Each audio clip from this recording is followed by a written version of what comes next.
Hello, everybody. I'm here with Clint Danroth. This guy doesn't need an introduction. He's such a prolific Canadian tattooer. The body of work that you have put out throughout your career, just your career itself, it's legendary, and it's such an honor to sit down and do a spotlight with you. So I really appreciate your time tonight, and I think people will really want to hear and see what you have to say today. Oh, well, that's quite the intro. Thanks for that, man. You're making me blush a little bit here. Yeah. Well, No, it's great to talk to you about this for sure. you're definitely an important character in Canadian tattooing, and like I said, the body of work that you have created, it's your work ethic is second to none. Like, it's amazing to see how much work and how much effort you've poured into your tattooing over the years. Yeah, it's definitely been going on just over 30 years now. I started in 95,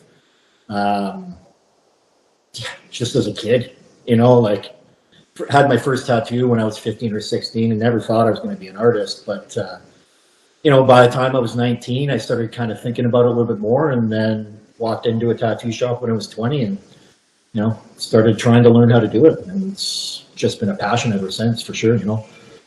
Yeah. Yeah. And when you got your first tattoo, were you thinking like right away, I want to do this? Is this something No.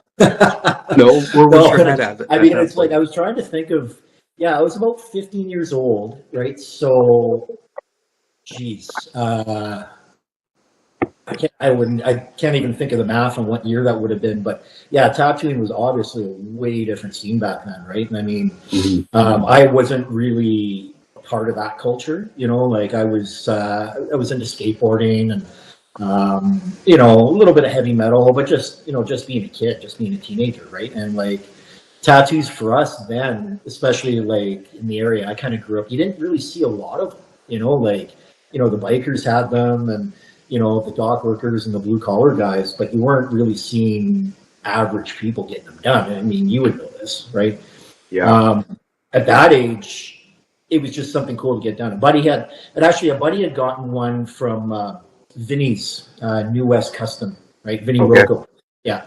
And we were all like, how the fuck did you get tattooed? You're only 15 years old. Yeah. They're just going to hate me for saying that, but that's what got me into it, right? So I saw my buddy's tattoo, and so I went down. I ended up getting my first one done at Ace when Brian Zuck and Cliff Jarvis were down on East Hastings there, right? Yeah.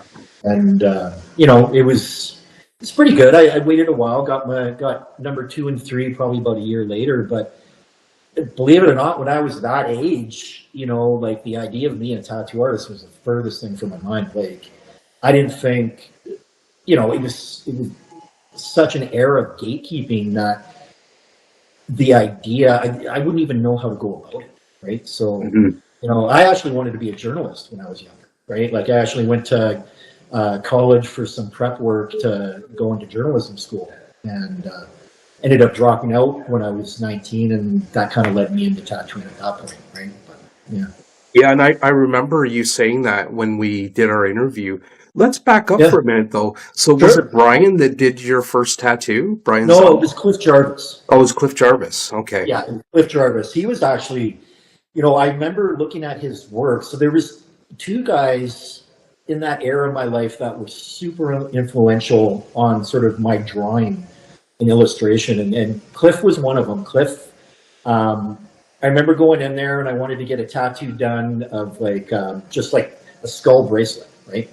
And I pointed to one on the wall, and like he came out, and it was like middle of summer, no air conditioning, sweat pouring down his face, and to me he seemed like he was old, but he was probably about 19 or 20, right? And he goes, okay, well I have my own skulls that I draw. I'm not going to do those, and I remember thinking, I was like, what the fuck, right? But I remember looking at his actual drawings while I was waiting. I was like, he was actually an amazing illustrator, right? And then the other guy who was also friends with Cliff, and I didn't actually happen to meet him until I started doing my apprenticeship, was Trent Parade, right? And I mean, those 2 guys in the early years of my career, other than maybe John Dutchman, but I hadn't met John yet, those are the only 2 guys that I knew that could actually draw, right? Yeah. And I think that's kind of what made me kind of get stoked on getting into illustration. And they weren't drawing traditional or whatever we want to call that now. They were actually just sketching, just drawing skulls and naked chicks and fucking, Yeah. just like fun shit, right? So it's like it was really inspiring back then, right? So no, Cliff Jarvis did my first one. I did get tattooed at Vinny's shop shortly after that by Cliff. Ozzy Cliff. I can't remember his last name, but he had done some guest spots at Dutchman as well too later on. Okay. Yeah. Yeah, I'm doing an interview with Vinny Rocco coming up very Nice. shortly here. Me and Mike Yeah. Austin are gonna get on video with Vinny. So the three of Oh, us. that's going to be awesome. Yeah, man, it's gonna be a great interview. For everybody watching, watch for that video. Vinny's got Yeah. some stories. Oh, Vinny will have all of them, man. Yeah. Yeah. Yeah. I still actually, he gave me, when I first opened up Craftsman in White Rock. So that was in 2006. I had Craftsman back in 98, but he actually gave me a hand painted Hanya canvas, acrylic, really nice. I actually have that hanging in my house to this day still. So, Yeah. yeah. So then, at what point did it the idea really take hold of you that you wanted to do tattoos? Was it before you went to school? Like I left home pretty young, right? And I mean, I was still going to high school during the day, and then I would work nights, and I was hanging out with some older guys. And at this point, I'd been drawing since I was maybe 5 or 6 years old, but just like most of us back in the day, just doodles, drawing on walls, drawing on fucking skateboards, like whatever, right? And one of my buddies was getting a fair bit of tattoos, and back in the day, you could actually buy little starter kits out of the back of tattoo mags, right? Yeah. So I think it was like, at that point, I think it was only Outlaw Biker Review or something like that. And they had a little section on tattooing. So he was trying to convince me. He's like, I'll buy the starter kit and you can tattoo me for free. And we're going to do a full back piece, and like, at this point I was like maybe 17 or 18. And I was like, no, man, I don't know about that. It seems like it's a hell of a lot more work than just picking up a machine and going for it, right? But he had kind of convinced me to start. At this point, Tattoo Magazine had come out, right? So he was like, well, they pay you for drawings, right? And so I started submitting drawings and never heard anything back, right? Coincidentally, years later, probably about 15 years into my career, a buddy of mine had a magazine, and they had actually printed one of my little drawings in the mail section of the front of the magazine, so they didn't have to pay me for it. But it was like way back when I was a kid, and Okay. If I would have known that I had gotten published in a tattoo magazine back then, I probably would have gotten into it a lot quicker, right? Mm-hmm. But what got it going is, I was going to college, university for journalism, ended up dropping out, and was having a bit of a rough time at that point. And my cousin in Kelowna, he was kind of my best friend growing up, and I had drawn tattoo designs for him a couple of times, and he's like, just move up here, move up here, you're gonna love it way better. And I really did. I was 19 living in Kelowna. It was amazing. And to make it a short story, I suppose, I was doing gig posters and stuff up here, not getting paid for them, but one of the guys that had a shop up here, Rob Thomas, right? He had seen some of the drawings, and two of my buddies were getting tattooed by him. So the conversation came up, and he goes, well, I just moved here from California. I'm looking for an apprentice, tell him to stop by, right? And so my friends were more excited than I was. I was scared shitless because I was like, what the fuck? Like, I'm not a biker, like, what am I supposed to, and they're like, just go in with some drawings, see what happens, right? So I went in and I had a sketchbook, and they're like, well, we need to see more. So, bring us some skulls, right? And so I came in and just got some like lined paper from like high school and Bic pens, like cross-hatched a bunch of crazy skulls, and like, I didn't even know what it took to draw for a tattoo at this point. I was just drawing cool shit. And he saw it and showed it to Trent. Trent was up there at the time, and they both liked it, right? So then Rob's like, okay, well, if you want an apprenticeship, I need $5,000 cash before you're allowed to even step foot in here, right? And I mean, that did shock me, but then when I started thinking about it, I was like, you know what? I just fucking left university, and it cost me a hell of a lot more to go to 6 months of shit that I'll never use in my life. So it makes sense, right? I was lucky. So this whole time I'd been living on my own, I was living in a trailer that I had moved up to Kelowna, right? And so I basically that day I went to the RV park or the RV dealership right beside, and I'm like, I got to put this trailer in consignment. What can you get me? And it wasn't much, but they were able to sell it in about a week, right? Walked in, gave them $5,000 cash. They were both fucking surprised because like this was 1994, right? Yeah. And they're like, what the fuck is a 19-year-old kid getting fucking $5,000 cash? I'm sure he would And have been beside himself. Like, he probably threw that out there thinking this kid will never come up with the money, you no, know? no, probably not. And I was just dumb enough to think like, okay, no, I'm set now. You know, I had no idea how much fucking work it was going to be fucking even after Mhm. that, right? So I became homeless after that, and you know, I was able to work a couple of like under the table jobs in the morning to support myself, but you don't make money during apprenticeship. And I had to be there 7 days a week, whether they were there or not. And yeah, so it was, you know, I'm glad I did it at that age because it was a lot of fucking work. I don't think I'd be able to do it in my like late 20s or early 30s, right? Like, yeah. Yeah. And that's, you know, that's how it went, right? Like a lot of stuff happened after that. But that's what got me into the industry anyway, right? So a lot of Mhm. mopping floors and, you know, running to grab fucking lunches and, you know, being the gopher. Well, and at that time, Rob would be just on coming back from being down at Bob Roberts and That's all right. that With Barry, work he was doing yeah, down there, right? He Barry spent time Barbers, with some yeah. serious hitters. Mm-hmm. So you were walking in on something probably a lot bigger than you realized. Oh, it was huge. Like he, you know, one thing I'll give him credit for is like, so when he came up in Kelowna, there was only one other tattoo shop up here, right? Like Scotty had Primal, and that was it, right? And on the coast, there was five or six in all of like Vancouver and the Lower Mainland, but nobody. I never heard about these ideas of like tattoo conventions and like artists being known worldwide, right? And I mean, he was young too. You know, he was probably only about maybe 20 or 21, right? Maybe actually no, he would have been older than that. He was probably closer to 30 because I was 20 when I was in there. Mhm. But he was so fucking inspired of the industry. You know, we, you know, hop in his fucking Camaro and go up to the trailer park that he lived in at the time, and he'd throw on all these like VHS tapes of, you know, like what was all these fucking conventions, like the big one in LA. What the hell was that one called? Ink Slingers. Right? And I Okay, yeah. remember him showing me some videos of Ink Slingers and a couple of the other ones, and him explaining who Philip Liu was and Ed Hardy and like fucking Bill Salmon and like fucking all these like huge dudes, right? And it really did. It blew my mind. Like I thought tattooing was just like whatever. You can make a couple of bucks. You show up to the shop. You do this. You go home. I didn't realize that if you really dedicated yourself to it, you could really fucking go far in this industry. You know. Mhm. I mean, yeah, it lit a fire under my ass because it was like that was the sort of motivation I needed in my life at the time, like something to strive towards, right? Something to accomplish, and you know, it just never stopped, right? Like just no matter how much shit I've ever done in this career, I still want more, you know? Yeah. Yeah.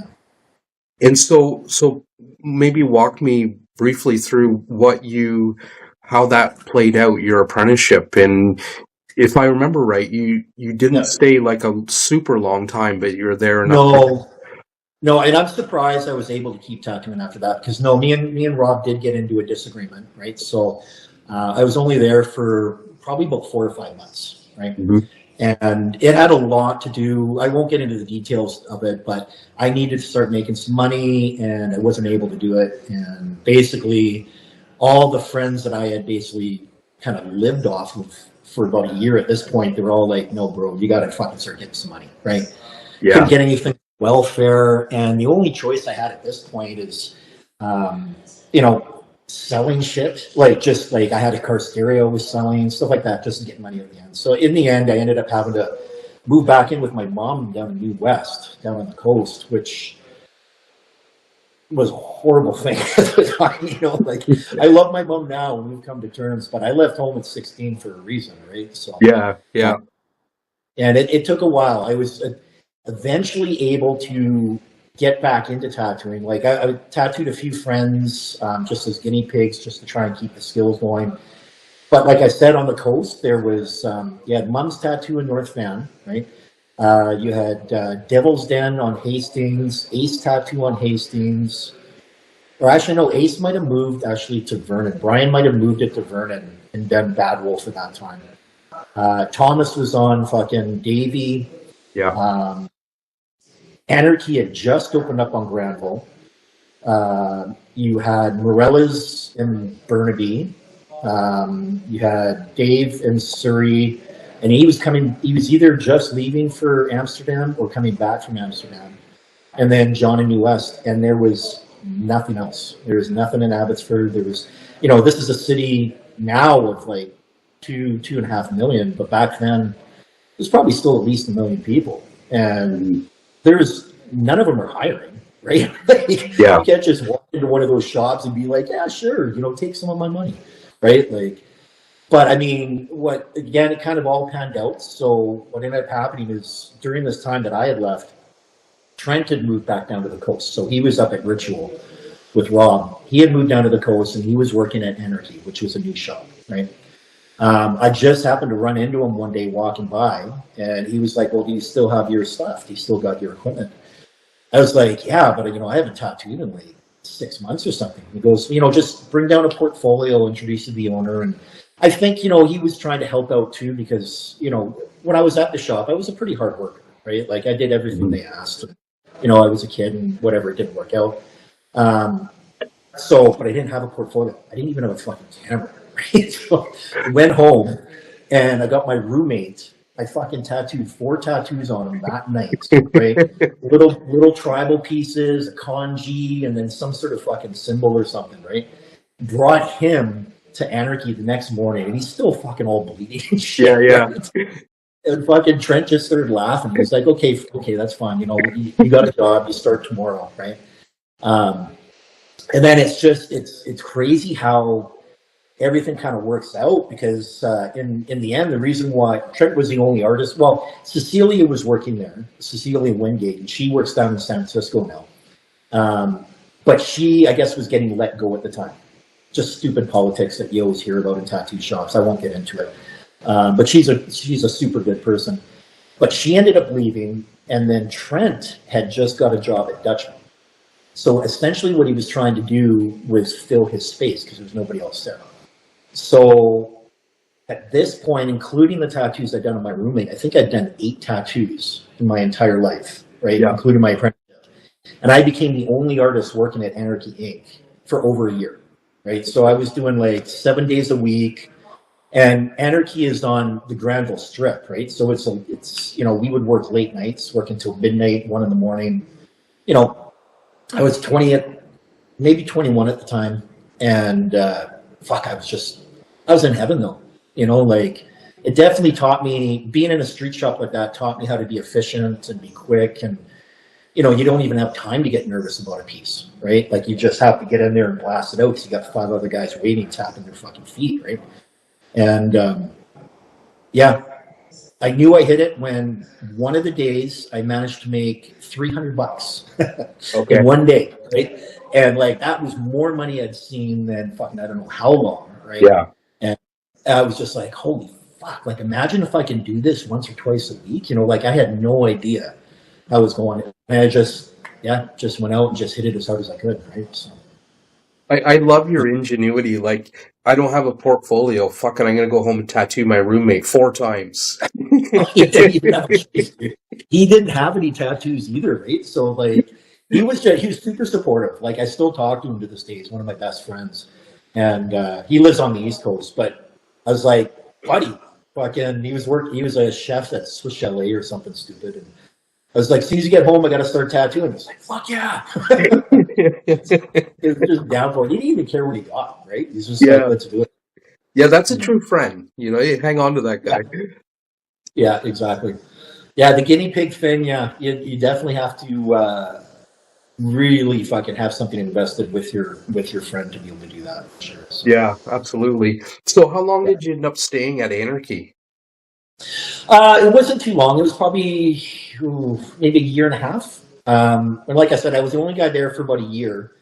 Um, the lifestyle wasn't conducive. Like I had just had my first child at this point too, and um, got married at the same time. So I just that environment was just too much of a party scene for me. Like trying to have a kid and do all this other stuff. So I did leave, and that's when I opened up Craftsman. Right. So actually, I guess I was there for a few years. So I opened up Craftsman in '98, and really out of necessity. Because, like I said, we're still at the same amount of tattoo shops, right? Like the industry is still heavily gatekept, right, or kept, or whatever you want to call it. So, like, you could just open up a shop, and nobody's going to hire you if you've been working for their competition, especially at my age. Like, at the time, I think Adam had just opened up Sacred Heart in '95 or '96, but they were like the only other young kid tattooing in like the Lower Mainland and Vancouver and stuff. So I think I was just naive as fuck. Like I knew that there were politics involved, but I didn't realize how heavy they were.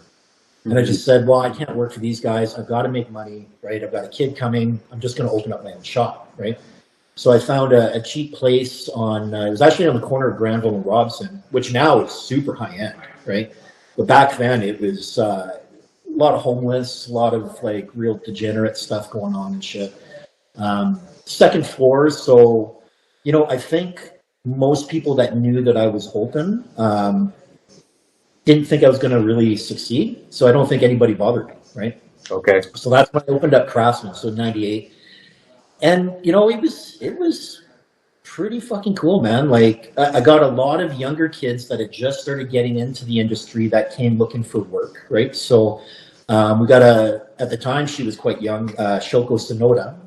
She works at Sacred Heart now, but she had just recently moved from Japan and had been working with Dave Nicholson when he was up in Prince George, right? And Dave had actually written me a big long letter saying how great Shoko was and wanted me to give her a job and stuff. And she was only like a year or two older than me, right? So I was like, yeah, okay, sure.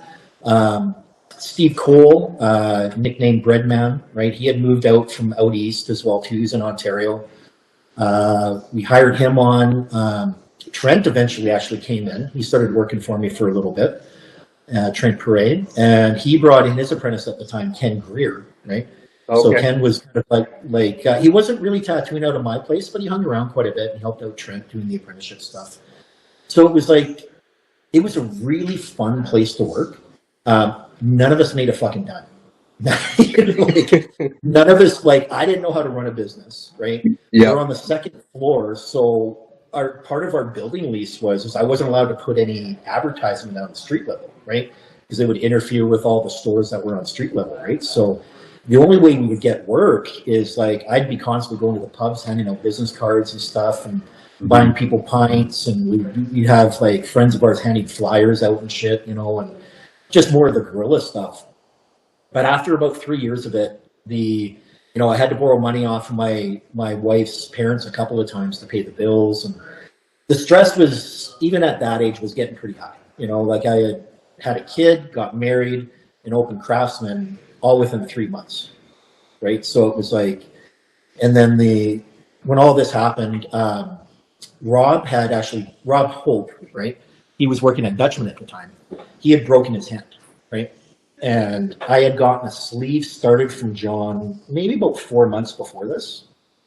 And I didn't know any of this was happening, but all of a sudden I hear these, footsteps coming up the staircase, and here's fucking John the Dutchman in my shop, little old Craftsman. And he's on the Dutchman, I'm just starting to learn about the global industry and everything like that. John the Dutchman was God, everywhere, not just locally, right? But I mean, you could go anywhere in the world and you drop that name and you're fucking treated like the Pope almost, right? Yeah. And he was like, hey, I need a favor. Rob's broke his hand. We don't have anybody in the shop to help out. Can you come down and do a guest spot, right? So that kind of opened the door, and got in there, and yeah, they knew how to run a business, that's for sure. They had everything going nice and smooth, and made some good money, was starting to learn some shit, and I think it was probably about a month or two, and then Rob was starting to go stir crazy, so he cut his fucking cast off and decided to come in and start tattooing, right? Yeah. And he's left-handed, right? But he broke his left hand, so he had to fucking tattoo with his right hand. Yeah. Right? I remember looking at this and I was like, fuck, this is amazing. This is incredible. And during all of that, John had said, well, hey, we'd like to bring you on. But you can't keep your shop open if you're going to do that, right? So, I mean, it was a hard decision. Most of my friends at the time didn't understand the sort of leap I was taking or why I was doing it or the opportunity. They just saw me closing my own business to go work for someone else. They didn't realize what that would do to my career. And it, you know, my career is 100% based off of the idea that I did work at Dutchman Tattoo. I learned so much from John and Rob Hope and all the guest artists that came through. You know, I felt bad having to close it because there was people depending on me, but you know, Shoko got a job at Sacred Heart. Steve, we were friends with Teresa that had Lady Electrolux at the time, right? Okay, so yeah. we were able to get him a job there. And Trent at the time, I think he was in Edmonton or something like that. So, you know, I felt a little bit better closing it because it really was, I had to close it overnight, right? Yeah. And then that would be like sort of, that era of working at Dutchman really was the sort of second stage of my career. Like it just opened my eyes even further onto the possibilities. You know, like I was starting to do international conventions. I was going overseas to work, you know, like just really now instead of just tattooing for a living, now I was like, the stress was on getting your art to a fucking premium level, right? And there was no bullshitting with John, right? Like if your art wasn't good enough, he would tell you, right? Yeah. He wouldn't spare feelings. But, you know, for me, I needed that at the time, right? I was starting to get a little bit of a big head and, you know, having that sort of forceful, tough love, especially when I started to see results, was like, it was great. It really sort of changed the sort of trajectory of my career. And what year would it have been when you ended up closing Craftsman and going over to John? It was 2001. Yeah, 2001. so I only had Craftsman for about 3 years before I went over there, right? And then I was at John's only for about 5 years, right?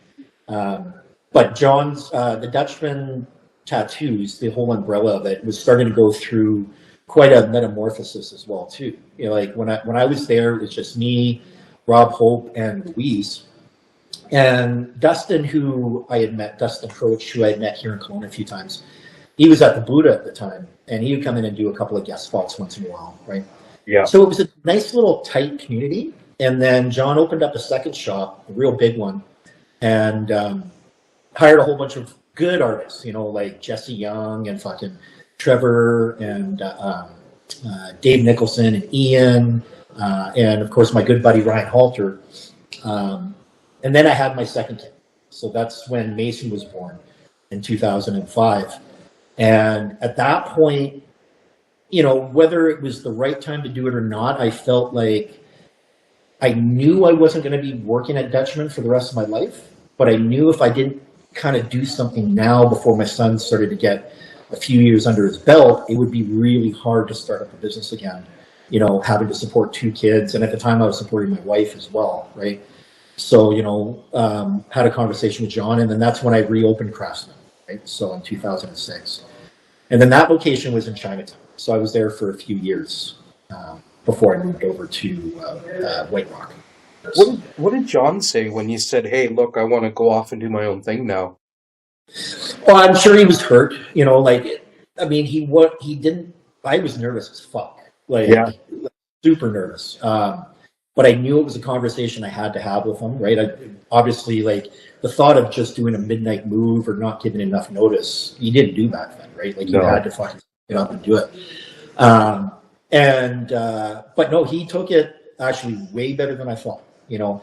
I think he probably thought that I wasn't going to be able to succeed, right? That I would maybe come back, but he was really supportive of it. And he even came by and saw the new shop and, you know, like, was really good that way and stuff. But I remember we had to sit down in the basement of the new shop And when I told him, he was totally shocked. I think he thought I was going to talk about something else, whatever that might be. But yeah, it did shock him for sure, right? But you know, he was good about it. I thought for sure, you know, there was going to be some screaming and yelling or fucking insults or, you know, whatever was common back in the day for something like that. But no, he was decent about it for sure. So, yeah. Yeah, just I know John okay. Yeah. Not super Yep. well, but we talk all the time, and yeah, I was just curious in my mind how that conversation went. Yeah, you know, like I said, like, cause he is a very black and white type of guy, right? Mhm. So, like, for sure, I thought there was maybe going to be something more there, but no, like you know, he really showed me, you know, how much he actually cared that I was in the shop because he didn't overreact. He didn't do any of that other stuff. He was actually quite good about it. And I mean, you know, let's, you know, let's, you know, don't sugarcoat anything. Working at that shop was stressful as fuck, right? Because like I said, like if you, like we always used to call it our homework, right? So he would get us to do sleeves and back pieces probably before we were ready to do it. But he was an art teacher really into the course. So he would show us how to go about the process, right? Like make sure you got your thumbnails, have like 4 or 5 of them, you know, blow it up to the next stage and then kind of work some stuff out, but no details. And definitely don't draw that dragon head before you work out the composition of the body. You know, like don't get distracted by the icing before the cake is fucking made, right? And, you know, the whole time, like most of the time we would skip the thumbnails because we're under the gun. You know, like this is the time of like drawing on tracing paper. You know, like for a while there, we didn't even have a thermofax. So we were doing sleeves and hand bombing an entire sleeve for a stencil. Right? And there were days where he would come in and we're already late, right? Like we're already maybe 2 or 3 hours late for a client. They're sitting out there, which was the norm back then. He'd come in and he'd be right over the shoulder and he'd be looking at this big sleeve we were drawing up, right? Whether it was me or Rob. And man, to this day, that anytime I hear this word, the hairs on the back of my neck stand up, right? He'd be like, oh, okay, this is problematic. That word's problematic. And then the next thing you'd say is like, let's see your thumbnails, right? I'd be like, fuck. And I'm like, they're at home. And I didn't do any, right? Yeah. You know? But he would sit there and he's like, okay. And he would make me redraw the entire thing. The entire fucking thing. And I'd already been up until 3 a.m. drawing this fucking sleeve. But he would show me where I had gone wrong and we would start right from the thumbnail stage and just go everything up. So, you know, the bad shit about it was this client that had been waiting probably 2 hours has now been waiting 4 hours, right? Just to get this done. And, but that type of hard love, right? That pounded that shit into me, right? So there's certain aspects of like learning the rule of thirds. Like if it wasn't for working with John the Dutchman, I would have never understood or even comprehended why that's important in tattooing, right? Like that just seems something so exotic, but I was able to, under him, learn how to apply that, not just for composition, but for selective line weights, for color theory, like everything by applying to the rule of thirds. And getting away from falling in love with something and not seeing the mistakes, you know. A lot of fucking hard work and a lot of mental pressure and anxiety and shit. But yeah, like I said, you know, I was surprised when I had told him that I was leaving because I was expecting a hell of a lot more pushback because of, you know, just the anxiety and stress of working at that shop. But then after I left, all that shit started to make way more sense. You know, like it's like you've been practicing for fucking 5 years and all of a sudden you're under the pressure and you're doing it on your own. But now you're equipped, right? Like, so I highly respect John for that. You know, I don't know if it's something you can get away with nowadays with people. You know, I think they would probably fucking, if you're trying to apprentice somebody that way, you know, they would fucking call you every name in the book and fucking take off and start crying or something, right? But, you know, for me it worked. For Rob it worked. For Jesse Young, for Dustin, for Ryan Halter, you know, like, we'll get together and we'll talk about this quite a bit. Even though all the people I just mentioned, including myself, we all have totally different styles, right? Whether it be realistic or traditional Japanese or traditional American, or maybe my stuff is more neo-trad now or illustrative Japanese, I don't know. But the one thing that's common in all of that is composition and flow. And that was all taught to all of us by John, right? Like, we Yeah. would not understand any of that. It's more of a European way of drawing for tattoos than a North American way, right? Mm-hmm. Yeah, and it's over the years as I've interviewed people for this project, it's become so obvious. Like, John is the teacher of teachers, Mm-hmm. and there's been so much of his influence pour through some of the most talented tattoo artists in the country, including yourself and all the names you mentioned, and 6 times more. Even people that just got a guest spot there. Yeah. Well, even some of the guys like before us, like Trevor McStay, fucking, like the guys from Japan, like, obviously we know the story of Philip Liu even coming and doing a little bit of his apprenticeship there way back in the day. Like, that style spread throughout the entire world, and really it's not just John, but Paul Jeffries as well too. They spent a lot of time working together, kind of honing that sort of style, even though their shit's different. But those two and Dave Shore have really fucking spread that influence throughout the entire world, right? And I mean, they're all West Coast. I'm always proud to tell people, right? Like, Yeah, absolutely. So when you opened up Craftsman for the second time, yeah, you were out of the pressure cooker. There must have been a lot of excitement, relief, just a lot of emotions. Yeah. And I wasn't trying to open up another shop. What I did is, originally I was trying to open up a studio closer to where I lived in Langley. But I had become friends with Brian. Brian was back in Langley now. He had moved Ace. And I was also friends with Donovan, who had Lady Luck, right? And just the way the zoning was in Langley, even though it's quite big, there's a very small area that you're allowed to open up a shop, right? So essentially I'd be moving right next door to them.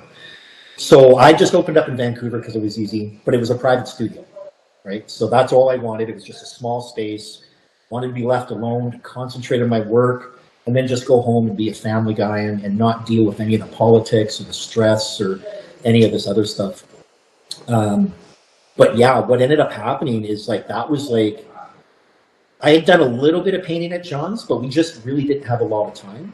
But it was probably the first 6 months that I was on my own. Man, it just exploded. All of a sudden, I was fucking doing tons of paintings. I was getting the artwork published in books through Mickey Violetto and the guys out in Italy and in Portugal and all this stuff. And it was just like, all of a sudden now, it was just this huge creative, barf that came out, right? Mm-hmm. And I was drawing stuff, having a great time. Yeah, it was a really cool period for sure. And I'm almost going through something like that right now as well too, right? So it's those transitions are good once in a while for sure. Well, I remember the first time I met you was in 2008. I dropped by your shop, and then I was supposed to interview you, but then I got tied up interviewing at the Dutchman's for 3 days, and so I sent my friend with me that was with me to go interview you. But walking into your shop, your paintings on the walls were like, holy fuck! And then you had a book of your paintings. It was obvious to me at that time, this is somebody who's putting a serious amount of time outside of tattooing into their work. Yeah. Well, I other than being with my kids, who were both pretty young at that time, and my wife and tattooing, that's all I did. Mm-hmm. Even though I was a young kid, I wasn't going out partying, I would do conventions. So conventions were lighting a fire under my ass as well. Every time I'd go overseas, or, I had the privilege of being able to work at Henning Jorgensen's a few times as well. And every time I'd come back, I'd just be like, oh, okay, I want to try this, or I want to do that. And, it was, I didn't play video games, didn't really drink, didn't do shit. All I did was just sit there, draw, paint, tattoo, and, sometimes push the stroller around. Right. So, yeah. And so you stayed, Craftsman stayed open in the Vancouver area for how long before you moved out to White Rock? Yeah, it wasn't too long. So like that first year, I was basically a private studio, but so I had gone long enough now, I think, from being out of the pressure cooker to actually now start to get a bit lonely, right? Like I wanted to work around other people, like having that banter, and I was starting to appreciate what we did have at Dutchman, right? Because like all of us boys got along great. It was hilarious. We were pulling pranks all the time on each other. That was the really good fun part about it, right? So I did hire a couple of guys. We did that for a few years. But again, it was kind of like the same situation when I was on Robson back in '98. Nobody was making any money. Like being in Chinatown, I thought was an amazing idea for a tattoo shop. Like it reminded me of like San Francisco, stuff like that, right? But there was no walk-by traffic, right? And no matter how much advertising we were doing, nobody would come to that area of town, right? And I mean, it's a lot worse now, but it was definitely a sketchy area, right? So at this point, I got the idea from a friend of mine. They're like, well, why don't you try opening up in White Rock, right? So I had gone down to White Rock, went to City Hall, and they said absolutely not. They're like, it's not that tattooing's illegal, but we don't have it included in our zoning bylaws, and it's not listed anywhere. And the only way you can get that listed is by petitioning City Hall to see if they want to have a vote to list it, which will take a year when they have their AGM. And then it'll take another year to actually hold the vote to see if you're allowed to fucking bring, at the time it was pawn shops and tattoo into White Rock, right? Real small affluent town. But then a friend of mine just said, hey, go check out, there's this area called the Old Mill, right? So it's right on the beach, and it used to be an old mill way back in the days, but it's on Semiahmoo First Nations land, and it's a commercial building, right? And they're like, you know what? I think if you go through them, you don't deal with White Rock, right? And as it turns out, so I talked to the band members, and they're like, oh yeah, no, we're self-governed. You don't do federal, you don't do municipal, you don't do provincial. Yeah. They're like, we just need to meet you and decide on whether we want you as a tenant, right? And I mean, they loved me and they loved the kids and stuff, so they let me open up a shop. And so that's, I had Craftsman in White Rock and Craftsman in Vancouver for about a year or two at the same time, kind of juggling them. But that's how I was able to get into White Rock, right? Okay. And it was great. I was the only tattoo shop for like a good 45-minute drive, sitting right on the beach. It was absolutely amazing. We had a really good crew there. Like some of the artists that ran through were like Andrea Hart, Jania Singer, Dave Allen, Kaya Heitland, Bobby Tripp. Who else was in there? Kai Saunders. I'm sure I'm forgetting a bunch, but yeah, it was really fun, right? Mm-hmm. But then because we were so legitimate, City Hall decided they were going to make tattooing legal. Okay. They thought it was a good business venture, right? And I was like, fuck. And because you know what's going to happen, you're going to have a ton of scratchers just opening up, right? Because it's a great place to work. So I ended up moving out of that location, and I bought a small space right on Marine Drive just to be more central, right? And that's where Craftsman ended up. So when I closed back in May, I had been there for I think probably about 12 years. I'd been in that spot. So, I walked by your old store this summer. Ryan and I took a trip down there. I was staying with Ryan Halter when I went out west this year. Nice. We took a trip, and I walked by your old store, and I was like, "Fuck, man, that's so sad that you weren't in that store, and I never got to see it with you in there." Yeah. And it was honestly, I loved it, but it was just, it had. I needed some personal changes as well, right? Like I had just got divorced. My oldest kid had moved out, was living on the island, and then honestly, like the business just started slowing down so quickly after COVID, right? And I mean, we're seeing it now. Everyone's fucking slow as fuck, right? Yeah. And it was getting to the point, like at this point, I had Craftsman on and off for about 22 years or something, 23. Honestly, I was tired, man. I was just like, I'm making less money than the guys working for me. I'm not even taking home 50% right now. everything's going into a business that I just don't want to push anymore, you know? Yeah. And, I was lucky enough I was able to sell the property, and then I made the move up here to Kelowna, so it's kind of full circle for me because this is where I started, right? Yeah. And here I am 31 years later, building a new clientele from scratch. But it's, it feels good though, right? Like it's nice just to have that weight off my shoulders now, right? And like when I listen to your career, it seems like every major move you make put your balls in a vice, and it creates this situation where it's like you're all in. You're like, I know. So I bought a place up here before I even had a place to work. Like, I just knew it was like, I don't care. That's where I'm fucking living. So everybody, kind of fucking was criticizing me for that. But I don't know. I just know when it does feel like the right thing, it's just, you just got to make it work. Right. So. well, you were homeless to start learning how to tattoo, right? It just fits the theme. Yeah, exactly. Yeah. Yeah, no, for sure. Yeah, and then it's fun now too. Like I'm starting to enjoy it a bit more. It's not that I ever stopped enjoying tattooing, but it did make me a bit jaded with the business. And you always get a few people working for you that rub you the wrong way and stuff. And there's always something, right? And now with all of that kind of gone, I'm just able to concentrate again on my art, and concentrate on tattooing and getting back into traveling, right? So, I'll be back at Paris this year for their last show at Mondial. I'll be going to Gods of Ink to work as well too, and try to start getting back to that. Like I haven't been able to do European shows in quite a few years, so I mean it's nice to do that because those conventions really also added to the development of my career. Seeing some of that work and essentially being put on, fucking put in the fire. Right, like being thrown into these. Like the first European show I ever did was Milan in 2002. I'd only been tattooing I'd been tattooing 6 years or 6.5 years at that point, right? And seeing Philip Liu tattoo in person, and I got thrown into doing the first art fusion, with fucking Paul Booth and Philip Liu up there, and I'm just this little kid in front of.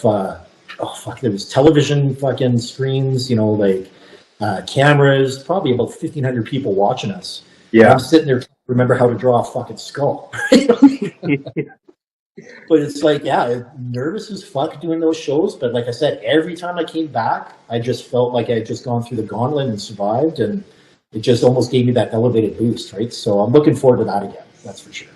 And how do you see yourself kind of reinventing yourself at this time? Like what are your goals or plans, or like you just said, I've got a few goals that I can't really talk about right now, but there's a couple of things that I want to do. They're not the be all end all. Like for me, tattooing is something that I'm just going to be sticking around doing no matter what, right? Like that's the end game. Ideally I would like to, go out like Dave did. Dave Shore, lock the door and that's it. You're done, right? Like when you're finished tattooing, you're finished, right? So I mean, that's my passion. That's my love. Pushing the art more, and I guess appreciating it a lot more. Like those years that I was at Dutchman and those years that I was at the peak. Having those magazine interviews and winning the awards and stuff. You're under so much anxiety to produce. That gets you so far. Right? Like you either rise to the top or you fucking burn in the fire, right? So, I mean, I was always able to rise to the top, but I was never able to enjoy it. You know what I mean? Like I was never, every time I would do a painting, I would work on a painting for 15 to 30 hours and I'd absolutely hate myself and that painting for every minute of that until the last 5 minutes when I put in the highlights and put the signature on it. I was never able to live in the moment and really appreciate this for what it is. And I think now that I'm getting older, that's a big thing for me, right? Like I just want to be able to sit back and not just tell people that I appreciate it, but truly feel that I'm fucking, I've been gifted with this life, that fucking, this is something that even though there's 1,000,001 tattoo artists out now, they're never going to be able to get what I got. right? They're never going to be able to go through the golden age of tattooing like we did, to really see that era, right? I feel sorry for a lot of the younger guys because they just don't have that, right? It's never going to come back, right? But now I just want to be able to sit back and just enjoy it, right? Yeah. Appreciate it, yeah. I think at this time, like the tattooists of our generation, because I started tattooing in '93. Yeah. We're at and with this things slowing down a bit, we're sort of a little bit more reflective right now.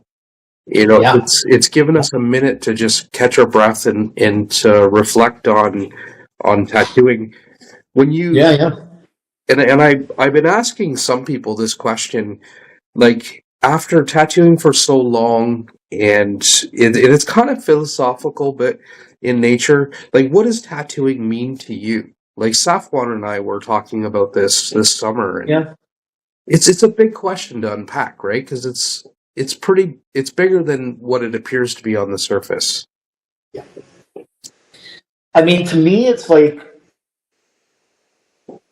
there's just so many things involved there. Like obviously for me, tattooing, the base of that is drawing, right? Like it's not painting, it's not creating art, it's just pure and simple drawing, right? And I'm able to make money off of doing that drawing, right? For me, drawing is like it's a sacred experience. It's almost like doing yoga or being in a meditation. Like I work out so many issues in my head just by sitting there drawing for an entire day. And all of a sudden I'm just like, fuck, okay, I haven't even showered yet and it's fucking 9:00 at night. Like for me, it's how I get through life, right? And I'm able to kind of transfer that into something cool, right? So I mean, that's why like I can never really get away from that. That's sort of my self-care, so to speak, if you want to kind of go down that route, right? But also knowing that you're part of a history and a tradition. We are standing on the shoulders of giants, right? Like there has been so much change, not just in the last 5 or 6 years, but like when we started, we were coming in right at the beginning of some like nuclear fucking changes. When you really started to see the passing of the old guard into the new, right? And you're seeing guys like Aaron Kane emerge, Guy Atchison, and Marcus Pacheco, and then from there, guys like Steve Moore are being influenced, and like there's like this great little patch, which I call the golden age, where you basically had new school, and then you had traditional, right? And everything kind of fit into those categories. It's such a broad area, but there was just so much creative output. And the big thing is nobody was scared to try and do their own thing. You know what I mean? Like, sure, everybody was being influenced by somebody else, but there's no internet. So like you're being influenced from magazines that had been printing photos that are probably already 5 or 6 years old before they hit the stands, right? So you had to really get your own take going. And there was really an emphasis on being known for doing something. Like I'm proud of the fact that, every once in a while somebody will see a drawing of mine or a tattoo and not know that I've done it, but they know I've done it because of the way that it looks, right? That's right. Nowadays, and I mean, I don't want to be jaded because I have a lot of friends that are just getting into tattooing or only been in the industry for a few years, but it almost seems like they're afraid to do anything original, right? Everybody looks to see what's popular at this point, and then they buy into that, right? They start specializing right away, right? So they specialize in being a fine line artist, or they specialize in being a realistic artist, or they specialize in doing block work, or specialize in doing neo-trad. I'm very thankful, and the first half of my career, that was never an option, right? Like as busy as we were, we still had to tattoo everything. I was doing portraits, I was doing wildlife, I was doing everything, right? And that just starts to become a melting pot after a while, including all the different types of influences and inspirations you're getting, whether they're from comic books or heavy metal magazine or fucking photo books or like anything. All this stuff starts to blend together. I don't see that happening anymore. Guys are being influenced by one particular style, and they're recreating that stuff. So even though the technical ability is over the top, like it's insane, some of this color saturation I see, right? Half the time I can't tell who's done it though. You know, there's just so many people doing the exact same stuff. So, you know, I'm grateful that we started an era where it was encouraged to be unique and be original. You know, that's what makes me want to keep drawing and painting, because like you know, is technically difficult that color saturation and hyperrealism is to do as a tattoo. There's no drawing involved, right? You're duplicating photos. And for me, if I can't draw for it, the stress on doing a tattoo is almost not worth doing it at all. You know, like I have to have that pleasure of doing that drawing and being so stoked. It's like, fuck, that's rad. I've never drawn a nose like this, or I've got this nice little hook on this dragon claw. Like there's just something about it, right? And then I'm able to put that on somebody as a tattoo. That makes, for me, that's the shit, right? So yeah. Oh, that's cool, man. I love that. Yeah. So you've been asked to do quite a few different projects over the years, like convention posters and all kinds of things. And then recently, I got a power pack that had your artwork on it from Icon.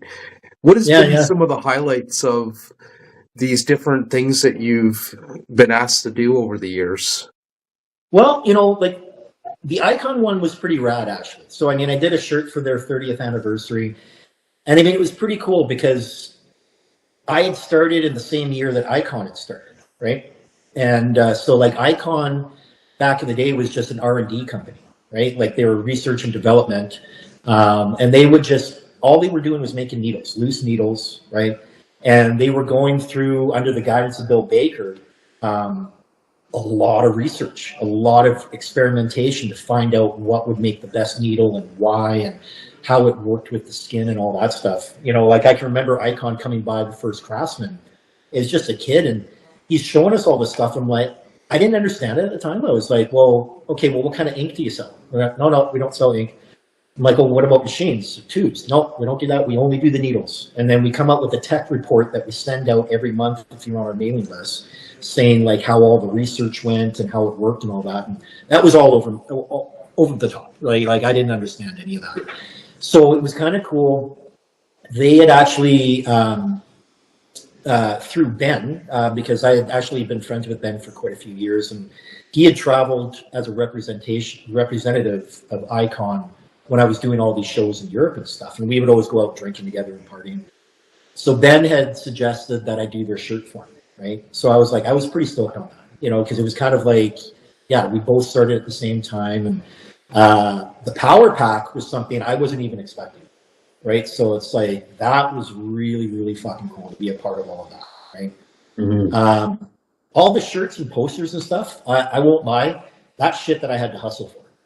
None of those fuckers came asking me, right? Like, okay. You know, like I had to go to them and like, hey, you should let me do your fucking poster next year. And I wouldn't take no for an answer, right? So, you know, got the Calgary show, did a bunch of stuff for Vancouver, did some stuff for Winnipeg, you know, like, and it was just like, nope, I'm doing it. And they're like, okay, fine. Yeah. But I love doing that stuff, right? So. That's awesome. Yeah, because, you know, I can't even count how many times you know, you'll be looking at something, a convention poster, and you, oh, Clint did that. Yeah, you can definitely tell that's his style. And yeah. No, it's, you know, I'm just stoked that people are still into that stuff, right? So, I mean, you know, I like to think my stuff still evolves, but it's definitely, you know, I look at some of my style from probably 15 years ago and more, and, you know, a lot of people will look back on their shit and they'll hate it, which I did quite a few years. But I'm at the stage now where I look back on it now and I'm like, actually, that was pretty fucking cool, right? Like, you know, especially for that era, like that stuff wasn't being done. And now you're seeing it being done all over the place, whether it's, you know, the way that finger waves get drawn or, you know, the flow or any of this other stuff, right? Yeah. But yeah, like again, it's just, you know, John, I think really not only empowered us to really learn about structure and the unseen elements of design, but also to develop our own stuff, right? And like when Halter first came and worked for us, his shit was nothing like what it is now. Like absolutely. but he was doing the style that was kind of a combination of new school and American, but it was just, you could tell it was lost, right? He didn't really have a grip on what was going on. And John really encouraged him to really focus in on that American, right? And then so he put the basics to that first before he was able to pull it back and put his own style on. And then you see it with Rob. Rob's realism. It's over the top. But he's got so much flow and so much dynamic composition. Even going as far as he's got foreshortening in there, and fucking or lines of sight and everything, right? For like a realistic tattooer, you don't really see that. It's more animation, right? So, I'm just glad that I was able to kind of do my own thing, right? Which is whatever it is now. Yeah.